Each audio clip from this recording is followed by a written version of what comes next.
It's time for Dr. Rademaker's Prescription for Transformation. Let's tap into your own authentic genius and live the life you desire. Are now listening to Join Dr. Rademaker for an enlightened conversation about our brain intelligence, our body intelligence, and our energy intelligence. And now, here's your host, Dr. Bart Rademaker. I'm Dr. Bart Rademaker, and this is Prescription for Your Transformation. Real people, real conversations, and real success. And it's interesting to see, how it is that we actually do respond to the circumstances around us. And quite frankly, with the 70,000 thoughts that are running in our head every single day, probably 90% are the same ones we had the day before.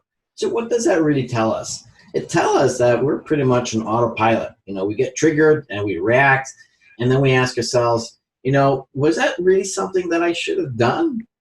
And so there's magic in life if we're able to find it. But to find it, we actually have to look for it. We have to ask, the right kinds of questions. And so in this particular time, it's helpful to find the calm within the chaos. And so how do we go about that? How is it that we find our own inner truth? How is it that we find our own inner magic? By the help of others or within ourselves is really where the answer lies. And so I'm super excited to be talking once again to Olivia Audrey, who has this incredible ability to help and guide us in the direction that is really truly ours. I mean, call it destiny if you like, but truly having this intuitive support you and guide you in the direction you want to go. And then, of course, you have me as a coach who can also look at the practical, realistic kind of approach, which, by the way, she also has in leaps and bounds as well. Olivia, thank you so much for joining me today. Thank you for having me again, Bart. It's always a pleasure. So we've talked a lot, and I really enjoy these conversations that you and I have, because every single time I get more insights of what's happening in the world. And I know we had a brief conversation yesterday, and I realized why my computers were failing and why I was losing all this information, because Mercury was in retrograde.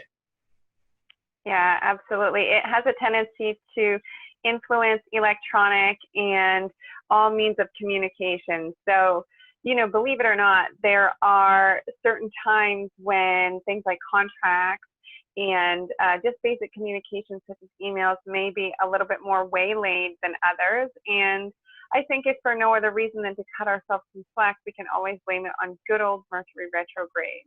There you go. So I did nothing wrong today. Great. That's awesome. So let's talk a little bit about what's going on. And I always like to pre-frame this is that this is not a political show or a religious show.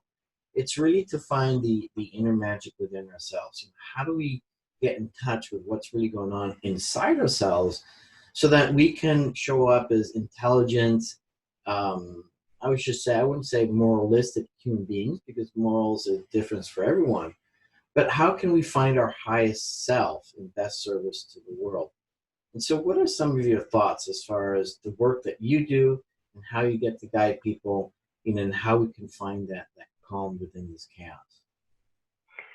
So it's no secret that we're living in the midst of really tumultuous, chaotic times, from the pandemic of COVID-19 to recent Black Lives Matter protests and events, and of course, horrific events that have occurred with the killing of George Floyd and Breonna Taylor and others that have really opened our eyes to sort of the underbelly of what's been going on in our culture and in our country as well.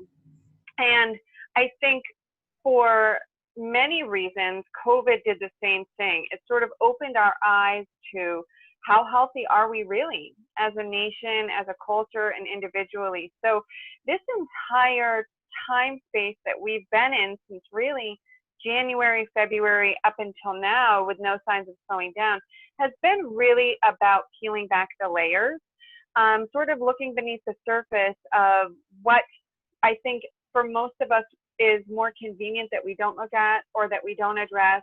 And when it finally bubbles to the surface in the chaotic ways that it has, at that point, it creates this, sort of firestorm of activity and really deep-seated feelings within each individual and within the collective of discord and violence and anger.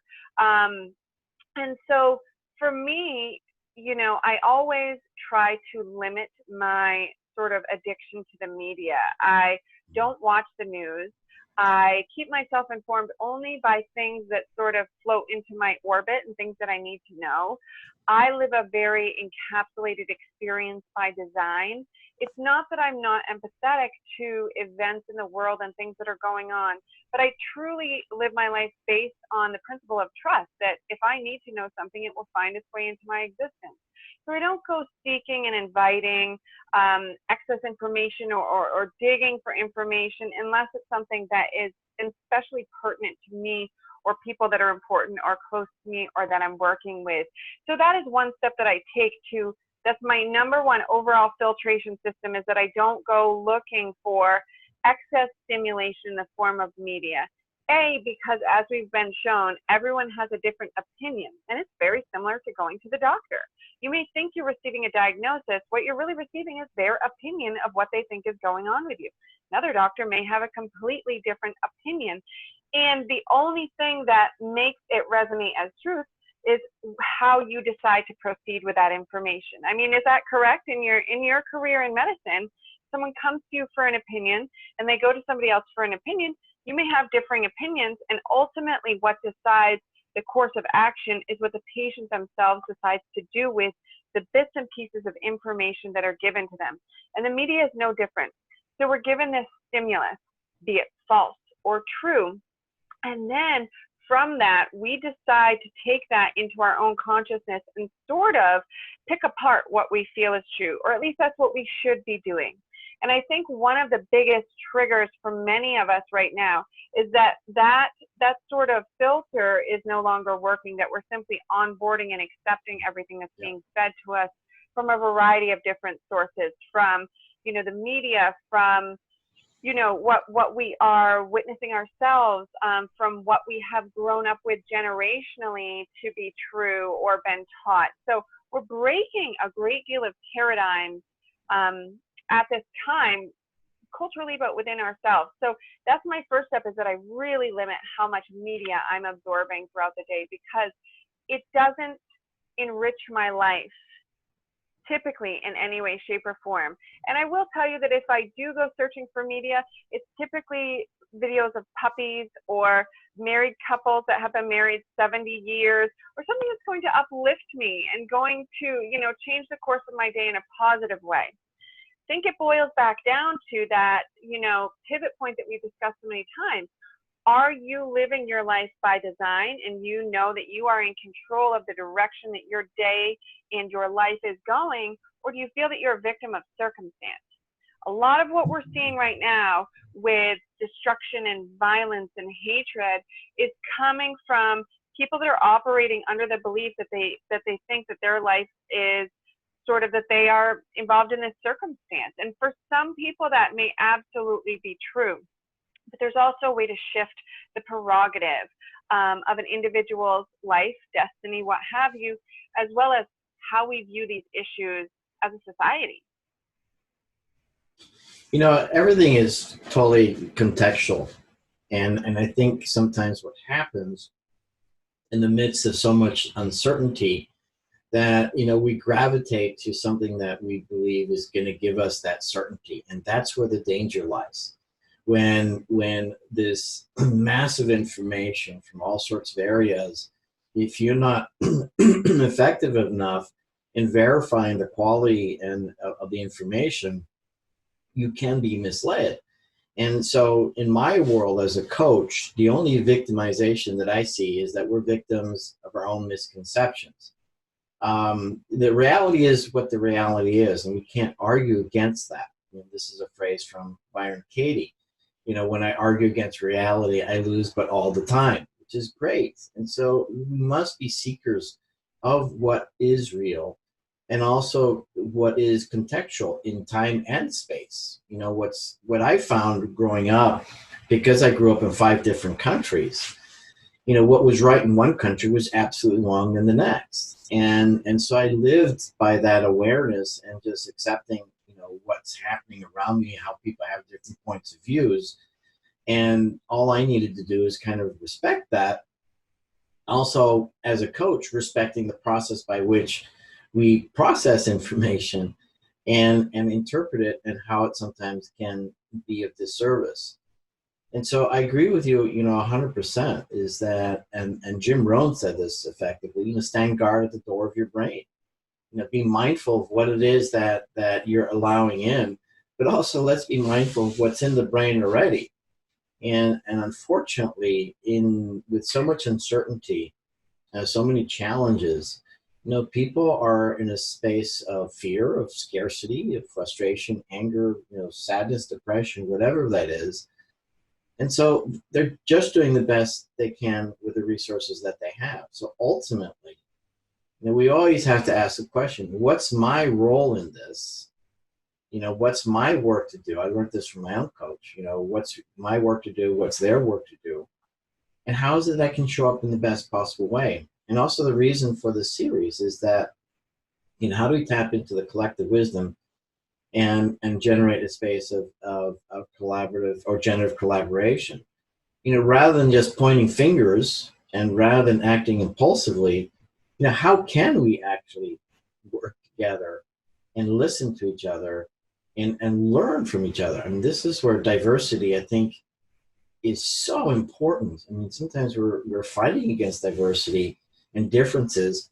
It's the very differences within humanity that allows us to expand even beyond and appreciate everything that's around us.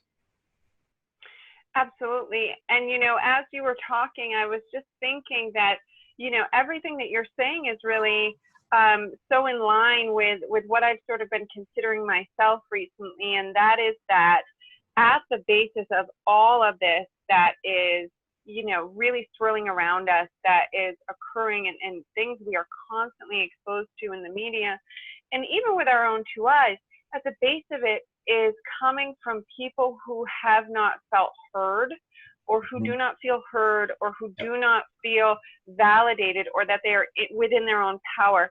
And that is an absolutely valid experience, because for many, many people, this is an epidemic of its own kind. And this is something that we absolutely need to address and that we need to move forward proactively on. But I think the tipping point of activism into violence really comes when people feel as though they are not in their own power. And immediately that triggers within every human being. It's just the nature of our sort of, reptilian psyche, is that we have fight or flight. Oh, I just lost you there. Oh, yeah. And so, there we go. At Mercury retrograde. And so if we feel as though we are not being seen, or that we are not surviving within our own power, then we will take any course of action necessary in order to be heard. If you think about a child, and sometimes they will take action that can be very disruptive. The adage that any attention is good attention. So that includes bad attention, and that comes from chronically feeling ignored and chronically feeling dismissed. I personally feel that many of these causes are long overdue to sort of come to the light and be seen and be validated. But I also believe that there is perhaps not an exact science, but a correct way to bring that forward. Because if the end result is equality and love and light and understanding, then we can't get there from bringing that forward through hatred and violence. So those two points are too far apart. They simply don't match up energetically or, in terms of time or space. But here's the thing is in my opinion, I think we're focusing on the wrong thing. And it's the same thing actually that we see in medicine. Traditional medicine treats the symptoms. It doesn't treat the root cause. And the symptoms now are the violent protests. And that's the symptom.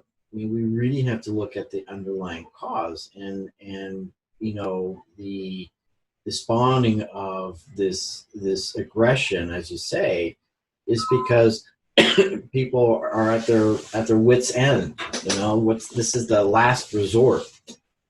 There's a saying that violence is the last resort of the incompetent, and that is true. I mean, we are experiencing our own kind of incompetence in being able to manage a bigger power than us. And that bigger power, in my opinion, is greed. And the problem with that is that it's very self-centered. And there's enough out there in all areas. Even children, when kids are playing in the sandbox, I say, well, this is mine, so it's inherent within us. So it's not to be faulted in that respect. That's why I come back to the fact is, what's my role in this? What if I am finding any kind of what I call dissonance within, and that dissonance then is expressed in ways that are not good for others, and actually probably not good for myself.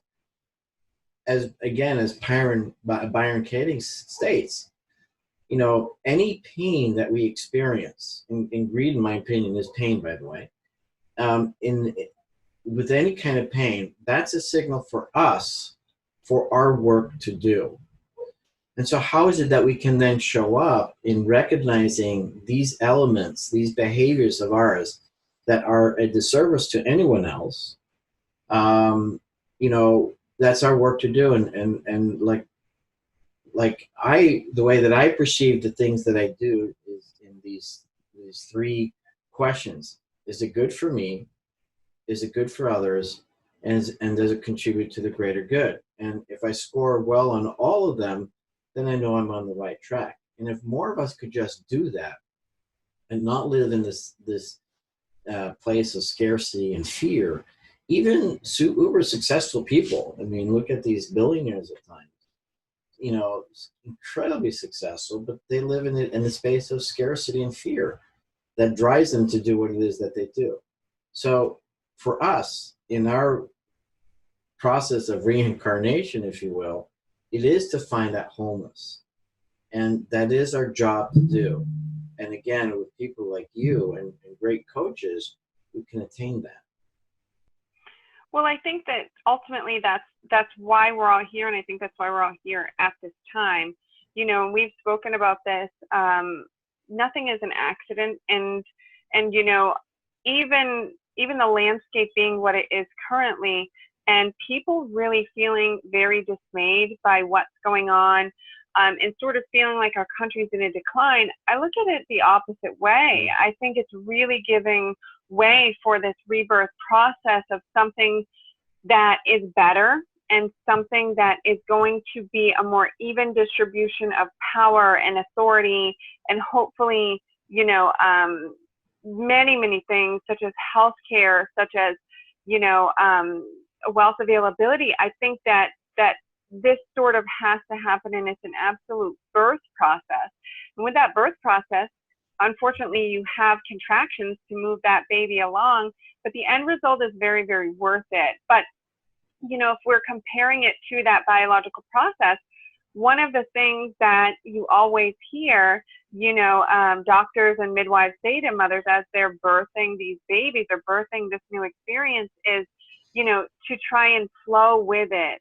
Don't try and resist it. Try and flow with what your body's trying to do. So we have to flow with the chaos, and we have to flow with the calm, because all of it is part of the process. And so I think that it's difficult to feel very resistant in one area and to feel absolute flow and alignment in another with everything that's going on. What I try to practice is taking in, again, limited amounts of media, looking at what I do absorb, and sort of finding a reconciliation in that, in knowing that even if there are horrific things happening, I do believe that it's serving a purpose. I do believe that, the really horrific way in which George Floyd, was murdered by these police officers has brought a spotlight onto some very, very overdue issues, and that will move forward and continue to move forward in a way that is incredibly necessary for this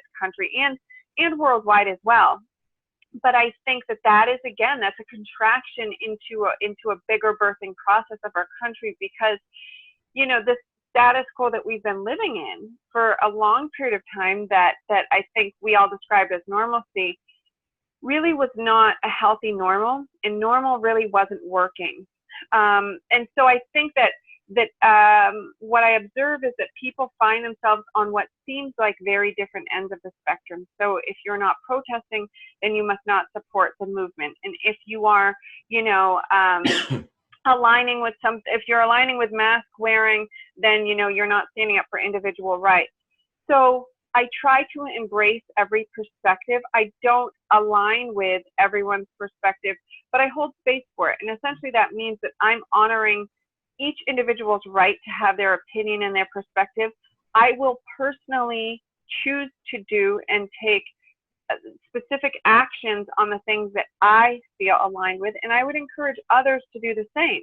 And the way that I measure those behaviors is very similar to what you described. I ask myself, first of all, does this resonate within me? And we always know the difference between something that we think and that we know. And of course, knowing comes from that ancient place of, you know, the origin of wisdom, where you just sort of know something. No one has to tell you.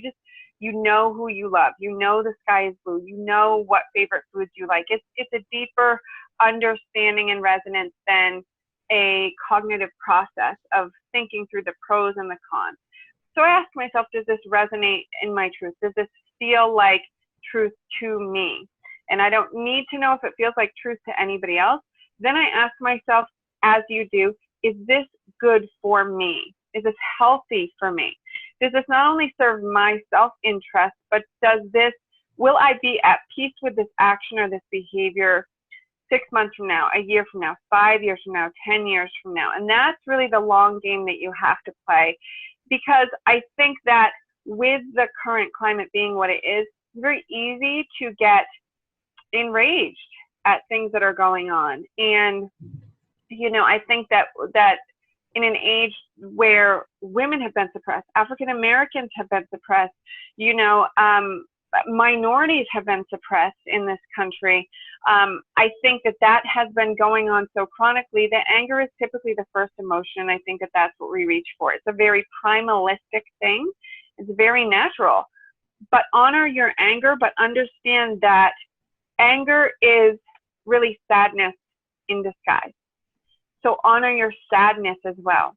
And through sadness, if we can let that anger sort of dissipate, and we can honor the sadness, and we can honor whatever grief process that has meant for us in our life, and what we've seen, what we've been taught, what we've personally experienced or witnessed, that can typically give way to better, more wiser decisions that we can appreciate and that we can live with 5, 10 years down the road. Anger typically is the catalyst to break us out of our sadness, or to break us through our sadness. And then, you know, I really ask myself, is this something that I feel is contributing to the long-term goal of society, of the people around me? Is this going to hurt or affect or harm the people that I love?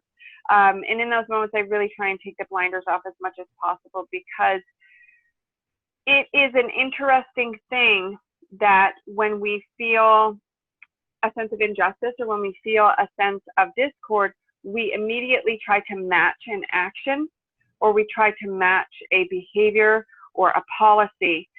But if we really want change, if we really want to move forward and evolve, we have to do something higher, above, beyond. Our actions have to be greater in some capacity than what we have been shown. And I do believe that can often look like what we are seeing now. So I hold space for that. But I hope and I aspire to see greater actions being taken as a result of what we're seeing now. So more long-term laws being passed and policies being, you know, rewritten. But I think that individually, the first thing that any of us can do, myself, yourself, anybody watching, is that you have to ask yourself how to play the long game. If you want real change, you can't match the same vibration, the same frequency, the same action, or the same level of what you have seen done or what someone has done to you. You have to pick the highest evolutionary perspective. You have to go above that. And that's what I, invite myself as well as everyone else to choose. You're so right. I mean, as Einstein says, I mean, you can't solve the problems, with the thinking that created them. And so we have Absolutely. to get to a higher level of consciousness. And I totally agree with that. In my world, I look at it from this perspective is, okay, let's have a generative discourse of all these concepts and give me the evidence and let's be very analytical on this. And I love talking to my oldest son because he and I have polar opposite opinions about things. But what I like about him and totally respect about him is that he can substantiate his arguments. And, he's done more research, and when he's done more research than I have, then it's like, ooh, I'm stuck. So I think, it's important for us to also look at all, what we are understanding about our own humanity first. And in essence, these are what's called first principles. I mean, the basis and the basic essence of who we are. And first of all, we are all motivated by positive intent based on the morality that we learned and accepted. And so everything that we do is motivated for our own existentialism, for our own existence, for our own survival. So I get that. The question is, are the tools that we're using the best ones? And what I learned, from the Waitaha tribe in New Zealand is that for them, pretty much everything is permissible with one rule in mind: do no harm. And what a beautiful way of perceiving life in doing what it is that you want. You've got your free will, just don't do any harm. And I really want, I hope for people to appreciate, how their actions, intentionally or unintentionally, can do harm to others. And we have to have that awareness. Because at the end of the day, and if we go back to Abraham Maslow, the father of positive psychology in this country, he basically states that, people or humans are innately good or just neutral, not evil, not bad. And I think we need to come back to that and bring into context of how people are behaving in any given moment is that they're doing the best they can with the resources that they have. So essentially what you're saying is the same thing. If our behavior isn't congruent or doesn't feel good, because violence does not feel good, anger Correct. does not feel good, we have to stop and get to that, find more resources, find a higher awareness, get the help. But here's the challenge that I see, and it's that saying, the squeaky wheel gets the oil.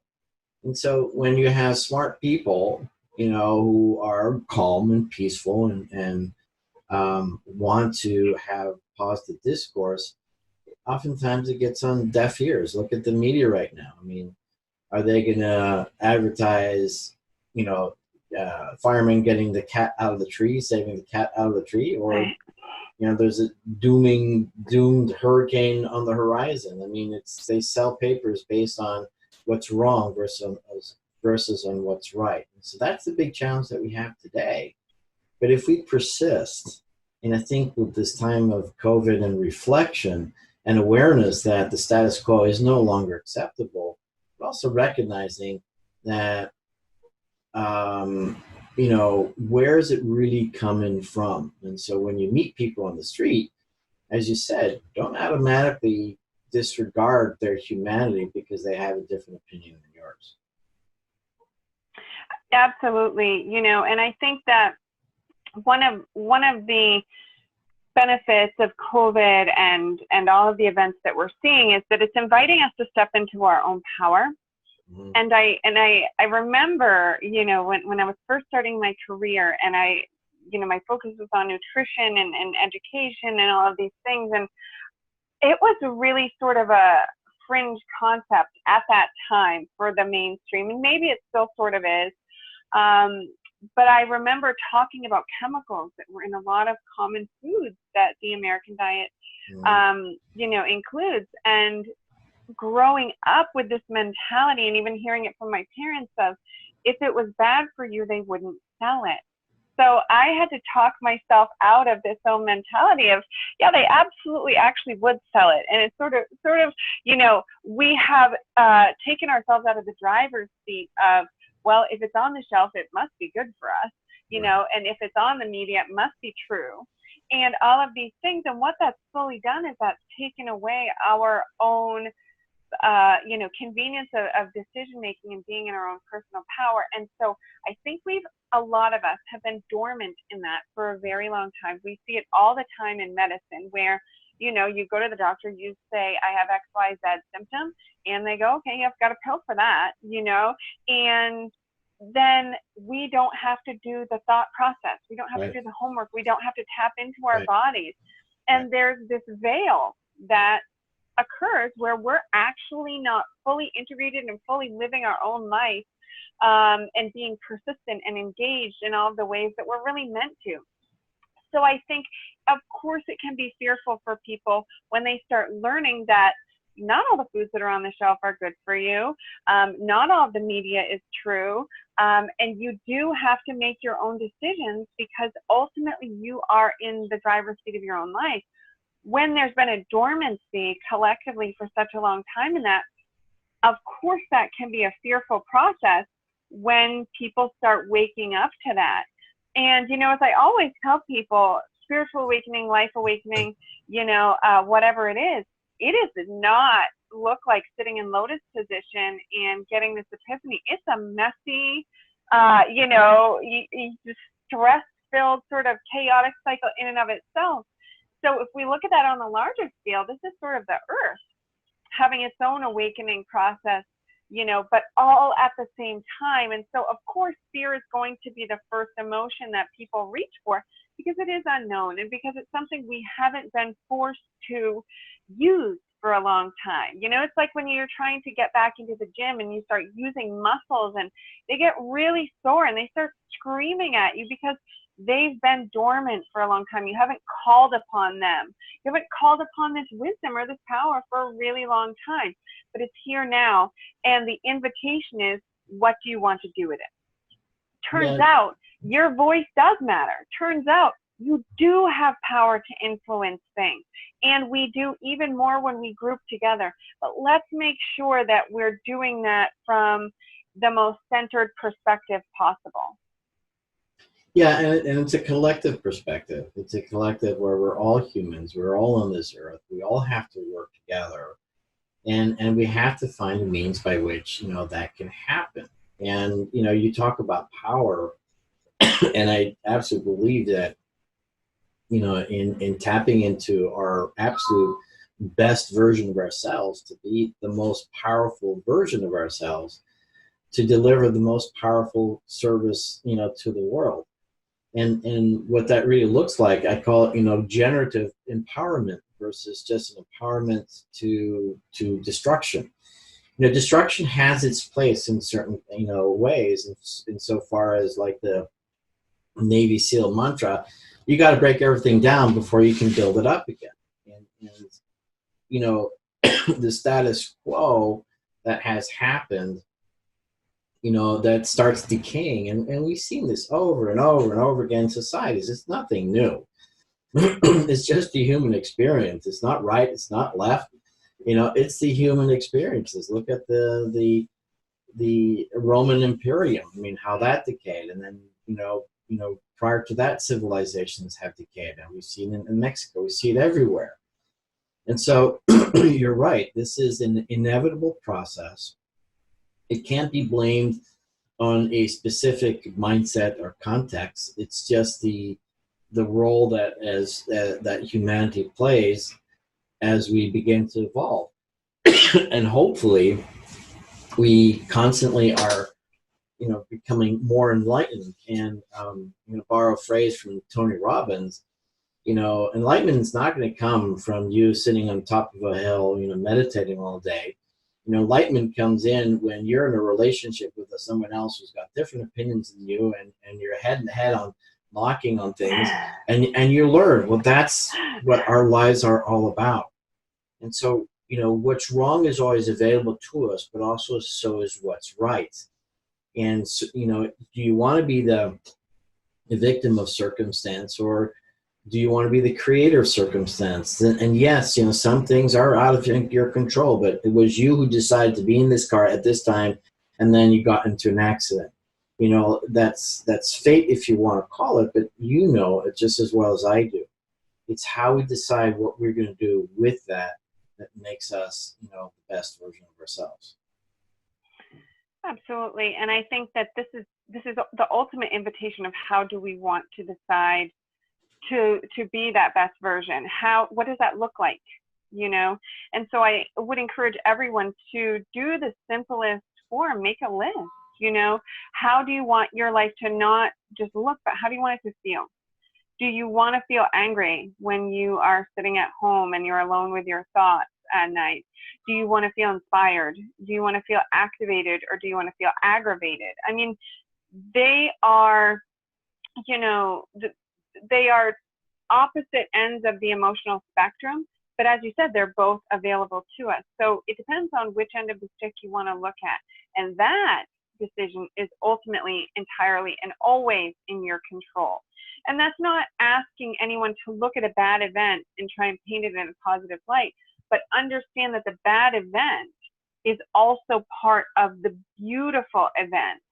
So you really can't have one without the other. That's just not how it works. That's just not the way that things accommodate and coagulate in the universe. You have to have that temperance. And so in light of everything that we're witnessing lately, my encouragement to people has just been this, and that is to be the best version of yourself that you have available. Reach for that next best version of yourself. Choose from not what does Olivia think in this moment at the guy that cut me off in traffic and now I'm mad. Choose the version of Olivia that is, okay, long after this, when I think back and reflect on it, was it that big of a deal? Did I need to respond from anger? Did I need to cast that stone? Or was there another way?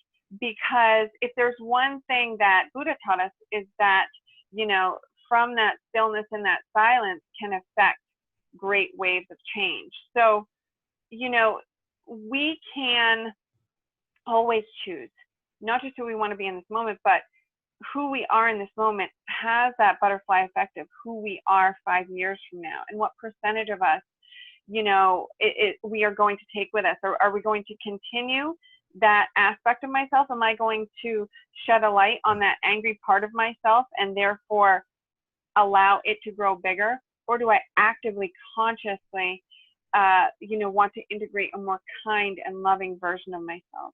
Because if we want a kind and more loving version of this country, which we really all do, despite our political or social differences, we really, really all do want that to some degree, then we simply can't get there by ultimately and totally violent means. We can't. And I think at this point, this and a great many other subjects, there has been an attention and an awareness to it. And I think moving forward, there can be an opportunity for people to have a more peaceful and integrative and productive conversation moving forward about how to affect these changes. Yeah, absolutely. And then there's a responsibility on all parties, politicians and non-politicians, to listen, to stop and listen and to hear, and to put it all in perspective. This is a collective. This is not somebody having to decide what's right and what's wrong for the rest of us because you're too stupid to know what's right and what's wrong. And that's Correct. No longer true. There's an arrogance out there, and we see this everywhere. So it's not just in politics, but it's everywhere. It's in medicine. And And we need to step away from this own insecurity, which causes this arrogance, and to recognize, look, we have to work together. One thing I do want to say, and Viktor Frankl, who was in the death camps, and he survived and became a professor in Austria in neuropsychology. And one of the things in this book, Man's Search for Meaning, he basically states that the very last freedom of man is the freedom to choose your attitude in any given situation. So we have that choice. No one can take that away from us. And so it's really up to us to step up and recognize, the world isn't like we want it to be. I mean, it doesn't fit our blueprint. So what are we going to do about it? What are we going to do about it consciously, collectively, generatively, and make a difference. And we can be very loud about it, and that's cool. That's good, as long as we also do not drown out the voices of other people. And I think that is something that we have to be very mindful of. And unfortunately, that happens so often, particularly through intimidation. It was unfortunate for me to see, we have about 5 minutes left. It was unfortunate for me to see that you have these, public health officials being threatened by people because they're being accused of taking away the civil liberties, and I don't know the exact details. And so really, I mean, these are just people wanting to do their job. They're good people, just wanting to serve, the community at large. And if we start punishing the goodness in people, then people will just contract. And, where are we left then? Yeah. And I think that's such a great point, because I think that, this is just basic psychology, but it's also, something that I've witnessed myself in parenting is that, if you want to have a different result with a child or different, result of an interaction with an individual, if you want to hammer down and double down on all of the negatives, then that will be more of what you experience, because that is ultimately what you're putting your focus and your projection on. Or you can celebrate all of the positives and sort of allow that flow to occur. But perspective is a massive aspect of this shift. And so my invitation to everyone is to, even if you haven't lived someone else's experience, you can hold space for that. And you can understand that their perspective is different than yours. And it certainly doesn't mean that it's wrong or that yours is right. Because the reality is there is really a lot of gray area in that and the lives that people have lived. So understand that we each have these experiences that we bring into every single situation, and to just be a little bit kinder towards one another. Yeah, and again, understanding, what's our responsibility in all this, and taking the appropriate action, to what's called self-actualize, to become that best version of yourself. What is it that you can do to step up above all this chaos and all this conflict and everything else? And once again, recognizing that things do happen for whatever reason, but let's take, the tsunamis as an example. And I visited Sri Lanka, one of my missions there. And within 3 months, life was back to normal. I mean, there was a lot of devastation, but these people just decided, I'm going to pick up, with what we have now, and we're going to live our lives. And fortunately, I guess in one respect, I mean, they live with a lot less than we're used to in this country. And we've, as you said, we've become accustomed, we've been spoiled, and therefore, we're expecting everybody else to do the work for us. And that actually doesn't feel good. And that's why people are so depressed when all they do is watch TV and live vicariously through emotions, the emotional, experiences of others, when they're not living their own life. It's time for us to live our own life together with others, side by side, recognizing that other people have different points of view, different experiences, not right, not wrong, but we can recognize them and respect them, and together find that place where we can generate in a positive way that's good for everyone. We're almost ready to wrap it up. Last few words on your part, Olivia? So I think, in closing, I just want to share with everyone how deeply and emphatically, I'm sending so much love and light out to everyone everywhere across the globe. And I do that not, again, from a place of any sort of agenda, just because I think we need more of that. And so I would love if people watching this could join me just for 5 minutes before you go to bed at night or first thing in the morning, and just picture the world sort of encapsulated in this white light, regardless of what you believe or what you want to happen, or even what's going on in your own personal life. I think that we could all just use a little bit more love right now, and collectively, energetically, in the quantum field, it makes a huge, huge difference. We don't have to know what the end result will be in order to send love to the process as it develops. Awesome. And beautifully said. I mean, ultimately, it's all about love. It's unconditional. It's recognizing that we're all humans and beings that deserve to be on this planet just as much as the next person. And that we can make this a better place by, taking ownership of who we are as human beings, and not suffering because it's all about ourselves, but when we can just give out that love, generosity, and grace and gratitude, then things are a lot better. And it's not fluffiness, it's not woohoo, it's real. And that reality is that together you will do so much better than when it's just self-serving. Olivia, I want to thank you so much. I really appreciate all of our conversations.